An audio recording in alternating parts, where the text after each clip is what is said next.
Hey guys, welcome to the Kashif Boothe podcast. If you're new here, each week I sit down with the guests and we discuss their career so far, the highs, the lows, and what's next for them. Today's guest is Stacey. I've been following Stacey on social media for a long time, and then we finally connected last year, and it's been good to see your growth. Now you're award-winning director, so it's really to have you on the show. Get used to it. It took me a while to get used to being told, oh yeah, you're award winning. It's weird at first, but welcome to the show. Thank you. Honestly, like it's like an amazing honor to be on the show with you. So I'm grateful. Oh, thank you. So I mean, it's good to have you on here. Like I said, we've been following each other on social media for a while. So I know we've been For following a each long other time, actually. a Yeah. long time. And for me, like I always say to everybody, I'm the type of person who slides in DMs. I do it to everybody. I just feel like you really should really take on the benefits of networking across. So that's why I'm in everyone's Yeah. DMs. I'm not just gonna follow you just No, because it's important. I It's do. important to talk Mhm. and to work, isn't it? Yeah, it's Yeah, quite important. exactly. So And I just think it's a part of the game. yeah, exactly. And to see where you are now is so good as well. So yeah, so tell me how you got started. How did you get into film and what's your journey so far? I can't even lie. My journey into film happened by accident. Okay. So it happened by accident. Obviously, I've always known that I like enjoyed watching films and TV, but I don't think I ever knew that like there was a possible career path into film. I think until 2013, I took part in a film academy with the BFI, and it was at Mouth That Rules, which is a youth club in Hackney. So I saw like a leaflet uh at my school at the time, and I thought, okay, cool, like this seems cool. I like watching films, I like watching TV shows, but this is actually like a film course that will teach you how to make your own film. So I thought, cool, I'll apply to it. I didn't actually get like a response until like a month or two after. So then like I think like after like 2 weeks after I applied, I was like, yeah, there's no point. I applied to it and there's no response, so there's no point. And then out of nowhere I got a response and they asked me to come down. And from there, like just learning more about the industry.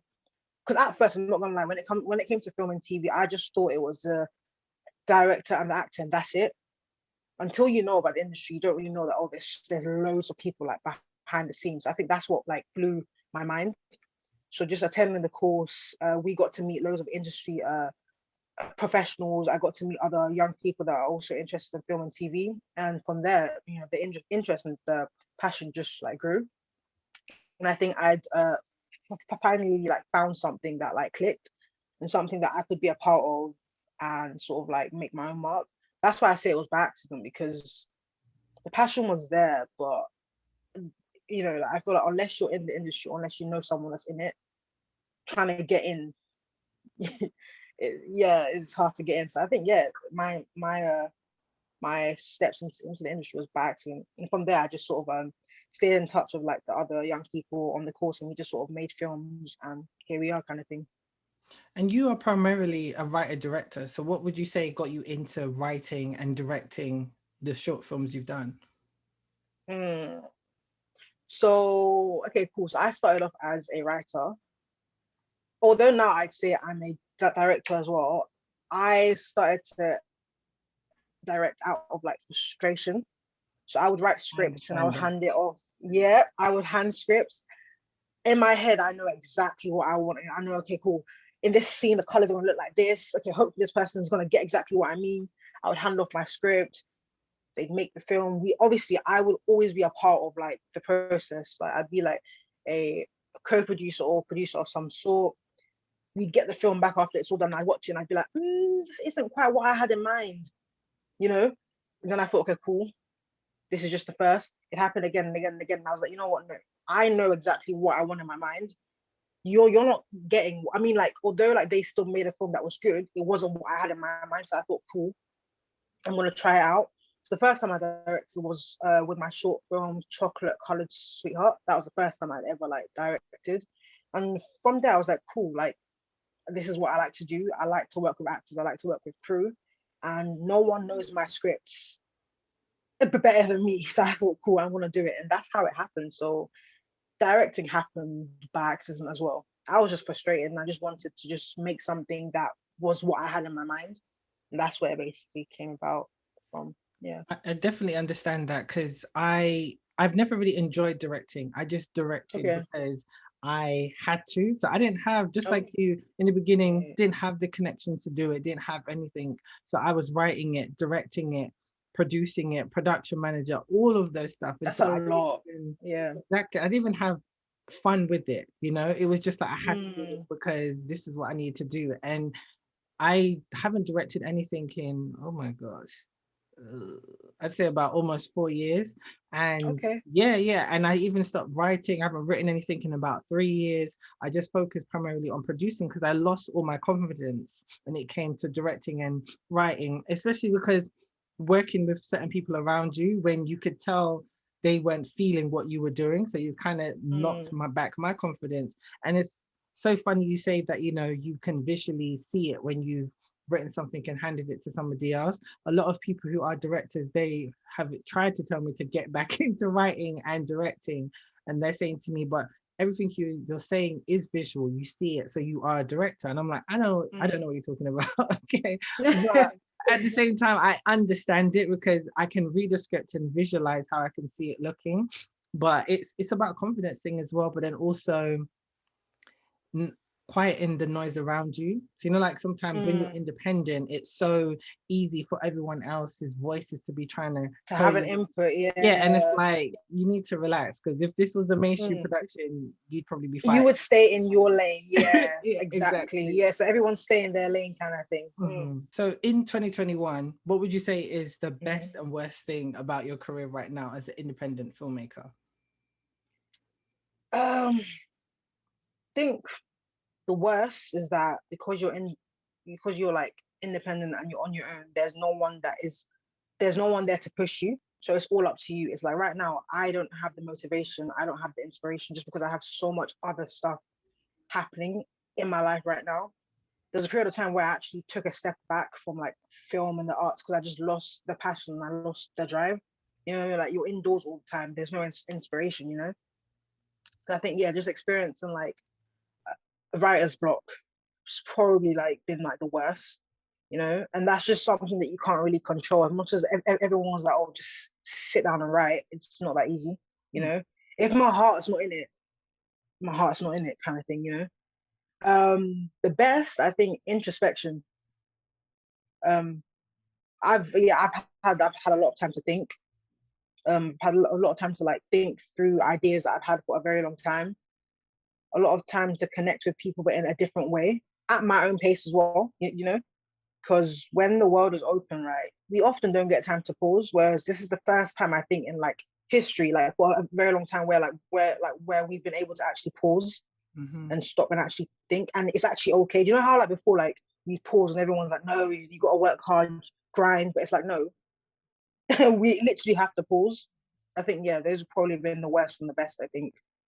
I agree, because I've mentioned this in previous episodes. Because in the beginning of 2019, I actually took a break. Like I was burnt out. I had done 3 seasons of my web series in like Yeah. 18 months, and I just needed a break. And it was to the point, like when God, the universe is like telling you to stop. And like that's what happened. I Mm. was burnt out. Everything I was trying to work on fell apart. It just fell to the wayside. And then all of a sudden, I'm getting invitations, or all my films were getting accepted to film festivals abroad. So I decided to start. I was like, okay, let's go to America.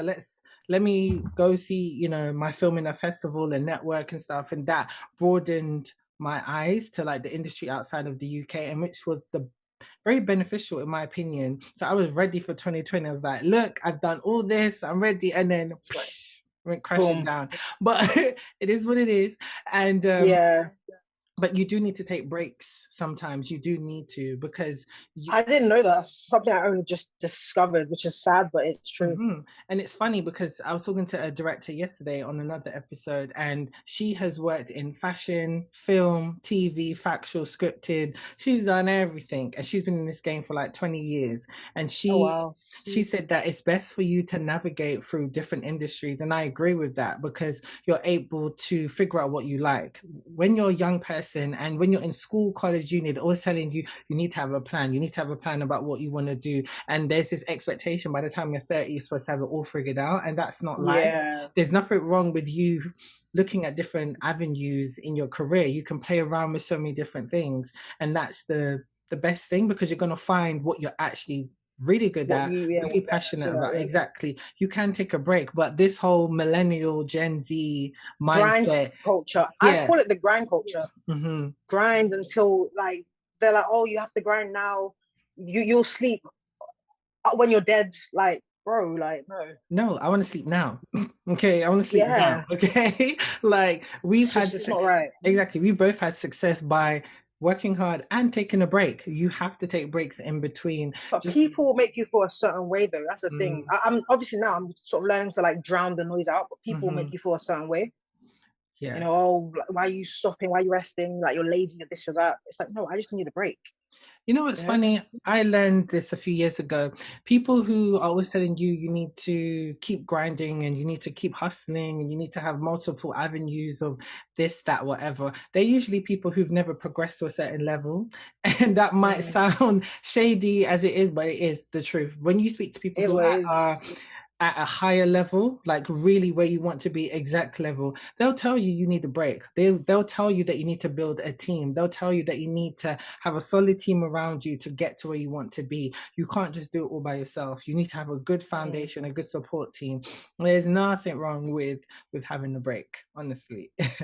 So you've recently won an award. Was it last year, 2020, or was it late 2019? I can't remember. This was last year. Yeah, it was last year. See, now 2020 feels like 5 years. 2020 was, it was definitely last year. Exactly. Last year. So, yeah, tell us more about it. What was the film you won your award for? And because I know we both worked with the same actor. Chris J. Gordon, Yeah, it's funny. He's amazing. Exactly. Both starred in our films. I still act all the time. I am the queen of poaching actors. I will poach them. But it's all for a good cause. So you poached my actor after you saw him? Is that what you're saying? You know what? I'm not saying that. Whoa, I didn't say that. I'm just saying if I see an actor that I really, really like, I'm like, cool. I need to work with them. You know? Yeah. It's all love. It's all love. And we both won awards for films that he's in. So, you know, we're talented, he's talented. It's a win-win. Exactly. But tell us about the film, Okay, so the film, it's a mouthful. So it's a comedy drama called Honey. I think I've forgotten, right? It's about a guy called Mike, who's planned this special day, you know, with his partner. And it comes to like a couple of days like before the date, and he can't quite like remember like what the date is. So the whole aim of the film is that he's got to basically find a way to get the information about the date from his partner without her finding out that he doesn't quite remember. I wanted to just make something that's lighthearted because I'm used to, like, from all my previous films, I'm used to making films that are quite like deep, films that have like a message that's thought provoking, and I just wanted to prove to myself and other people that I can also make something that's out of the box. And I had fun making it. It was so much fun, like it was probably like the best set that I've ever like worked on. You know, it was just like good vibes, positive vibes, because I've worked on sets where there's drama. Oh, like there's you know, and that's normal as well, because obviously loads of people coming together to try to make something. But we've done quite well on the film festival. Our film festival run was quite good, and then we got an award for best foreign short film at Real Time International Film Festival in Nigeria. Amazing. Not gonna lie, I did not expect that. Because obviously, like, everyone makes a film and you put it out and just hope that people like it, people watch it. So that took me by surprise. I'm not gonna lie, I was like, what? Amazing. You know? I think it didn't actually hit me until like the award itself actually arrived. Because I think like the trophy arrived like I think 2 months after like we'd won. I think it didn't hit me, and even now it hasn't hit me, kind of thing. Yeah. Because it takes a while. One of them was like, I made a film that I love, and other people seem to like it. You know, seem to like it as well. So, you know, I'm really excited for that to come out though. It's coming out soon, like It's coming out soon. Good, because I want to see it. It Um, sounds great. It sounds like a really good yeah, concept, and you yeah, have great actors who are in it, so I know it's going to be really good. yeah. All black cast as well. A comedy Mm-hmm. drama that's got an all black cast, positive representation, because that's important to me. Mm-hmm. You know, that's very important to me. Yeah, that's one I'm really excited to put out. Amazing. And as a queer black woman, navigate, what's it like Yeah. navigating in this industry? Like, what would you say you've had to overcome, or some advice you would give to uh, other queer black women, like particularly in the UK? yeah. This sounds a bit cliche, but I'd say like own who you are. Because Mm-hmm. in the world and in the industry, like people will try to put you into a box and people will try to like almost say that, oh, you can do this and you can't do that, you know. So I feel like once you know who you are, then entering certain spaces becomes easier. Because obviously starting out, I didn't know like who I was. Like, I've always known that like I was queer, but I didn't really like step into my light until like the last few years. And I look back and I compare like the way I'd enter spaces at the start of my journey and the way I'd enter spaces now. Now I enter spaces like I belong. This is who I am. You can't tell me who I am because I know who I am. So I think, yeah, just knowing who you are, knowing what you stand for. Like as a queer woman, I like the way I like portray women on screen, the way I portray black actors on screen is very important to me. So I think if you've got like a principle, stand by it, because people will try to make you like bend that principle, you know. Like I remember like when I showed my script to, so like the one that award that I showed the script to a person and instantly they were like, oh, I don't know about like an all black cast, you know, for a comedy drama. Wow. I don't know about that, you know. I feel like you should probably sprinkle in a bit of white. And I'm like, cool, but not here. This is Basically, what I'm yeah, gonna do. that's right. This That's is what I'm right. gonna do, you know. It made me nervous because I was like, oh, but maybe they're making a fair point, you know, like maybe if this was on the mainstream, it wouldn't have an all black cast. But I'm like, you know what? This is what I stand by. This is what I stand for. So yeah, standing in your principles, especially yeah, because I know that I'm like the underdog of society and even an even greater underdog of the industry. I'm queer, a woman, and I'm black. Mhm. It doesn't get harder than that. Obviously, you know, there are other like margin marginalized groups, you know, within society in the industry, but in my opinion, it doesn't get any worse than this. But yeah, just stand in your principle, own who you are, you know, and just learn as well. Like be open to learning because no one knows everything, you know. Yeah. No, that's really good, honestly, because people need to hear that more. And I'm so surprised that you were told that, oh, you need to sprinkle in some like The white people person or meant well though. I do think they're not a mean person, but I think mm, they are going based on what they've seen. You know how like we all just, you know, like they went based on what they've seen and what they know works. So I'm guessing, you know, that was their advice. But but yeah. it's funny is that it's like we shouldn't have to think about having to diversify our cast. As far as I'm concerned, once Yeah. it's all black, it's diversity. Okay, that's how I see it. There's so many short films and web series and so many independent projects with all white casts. Do you get what I'm No one saying? Or questions it because no. it's the norm, Yeah, I mean, the only according time to I them, question anyways. it is when it's mainstream. Like when it's a mainstream film or TV show, and they're like, "Where's Mm. the blacks? Where's the Asian? Where's But I'd all rather that?" you put in the black people and the Asians because you actually want us there, as opposed to sprinkling us there Exactly, to tick a box. exactly, Like exactly. now, apparently, to stand for a BAFTA, you have to have like a diverse crew or a Yes. diverse. And I'm like, now, how many filmmakers are actually going to care about diversity? Or how many of them will just put in like a diverse cast or crew just to tick that box? Hmm. Do you know what I mean? Exactly. Because Like, like it's funny you say that because I was saying yesterday in the episode I was recording that, I was at a production company about 5 years ago and it was my job to filter through the applications of who were black, Asian, gay, because they failed the diversity report and I was the only person of color in the office at that time. So that was 5 years ago, but you'll speak to people today and they'll say, oh, this Black Lives Matter stuff, it's new. They're more woke these days. What are you talking about? These things have been around for years. It's just that I think because we were in the home and nobody could go anywhere, you had to face the reality of what goes on in this world. And I think it's ridiculous that I understand that person probably meant well, but You know what? Who gives a damn about playing the game? The playing the game isn't going to get you to where you are or where you want to be. You can play your own game and the rest the industry can catch up. Because like you've just said, you won your award in Nigeria. Keep trying to tell people, stop looking to the UK to be You your told own me this. source. I You did. told me this. Obviously, yes, you Oh did. my You did. God. You were literally, yeah, you did. You literally like look abroad because that's where all the appreciation. Listen, when it comes to festivals, I've gotten the most love out of the UK. Wow. No shade on the UK. Mm-hmm. Obviously, I'm going to sprinkle a bit of shade because we need to do better as an island. But you know, I've gotten more love out of the UK. See? That's just facts. See, and You told me see. that's one thing you told me that it stuck with me. You literally like all the love that you've ever gotten, like most of the love has been America. You said, Mm-hmm. you know, I See, don't know look at why. that. Hey, The that's UK over a needs year to do later. better. Yeah, UK I needs to don't do better. know. So what's next for you? What's coming up next? What have you got coming out? Um, so I've got a few things right now. Like, they're all like script form. Um, so hopefully this year I'm gonna be directing my first ever project that I didn't write. Oh, okay.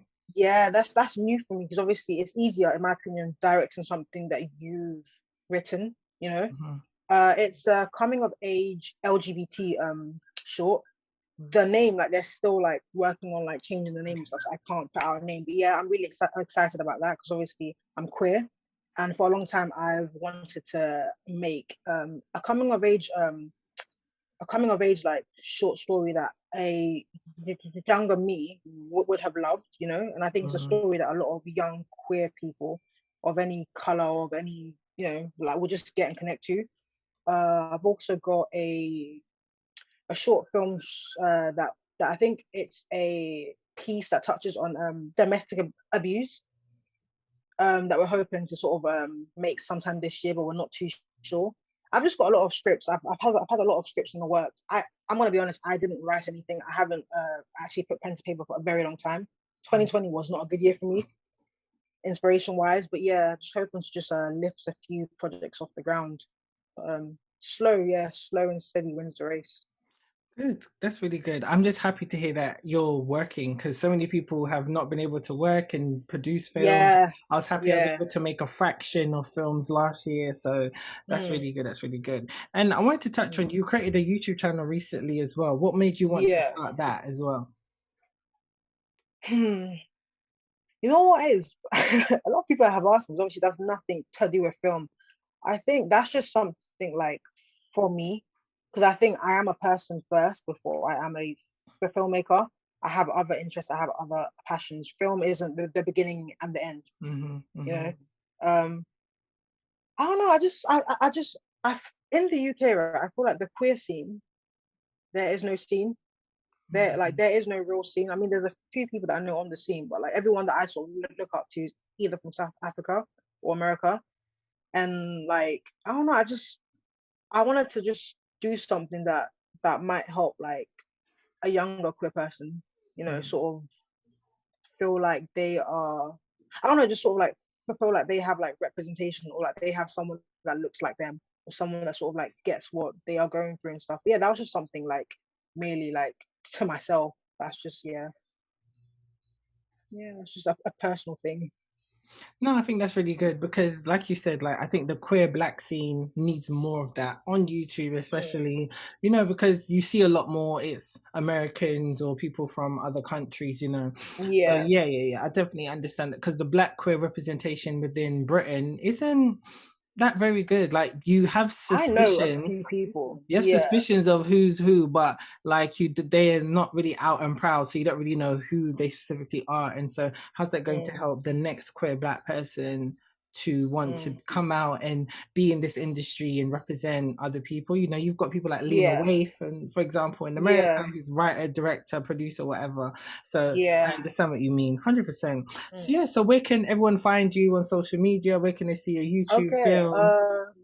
So on Instagram, you can find me at Stacey, and then I'm gonna spell my last name. So Stacey, STACEY DUAH. Twitter, I need to change my handle, but yeah, it's Drama Stace, DRAMA Stace, STACEE. YouTube for my films, professional amateur productions, and then my own personal YouTube, Stacey Duah, Darkwah, and then my last name Duah. Amazing. Thank you so much, Stacey, for coming Thank on. you I feel so like it's a much. great conversation. I Thank hope you for you having guys. me. You're welcome. You're welcome. You're welcome. I I'm hope so you. proud. I'm so proud of you for like going hard with this podcast because it's just not easy. It's not easy. It takes time, but honestly, well done. Thank you so much. Thank you. Honestly, I think when I decided to rebrand it, I just felt like, okay, how am I gonna get this done and actually push through, because doing it by yourself as well is harder, so you've got to promote it, build your audience and stuff like that. So I'm really excited for this first season for everybody to listen. Yeah. It's so inspirational so far. I've got so many Mm. amazing Black women who are just sharing their journey, and so hopefully it really inspires people listening. Text me all the links and I'm gonna share like I them. I'm will. gonna I go will. crazy. Thank you. I I'm gonna will. go I will. crazy with it. Definitely, because it's premiering in March. This is exclusive. Most people don't know, but it premieres in March Okay. this month. So hopefully, in about, I've got quite a few more episodes to record. Actually, got about 5 more. So because I've done, you're my 9th interview. So I've got about, Wow. yeah, I've got about Congrats. 5 more to do. Yeah, about 5, 6 more to do actually, and then so it's gonna cover quite a long time, about over like about 4, almost 5 months. This whole first season. Love that. So that's really cool. So yeah, so thank you guys again for tuning in. Follow me on social media at Kashif Boothe or Kashif Boothe Entertainment, or you can find the podcast page, the Kashif Boothe Podcast. Stay tuned for new episodes coming soon.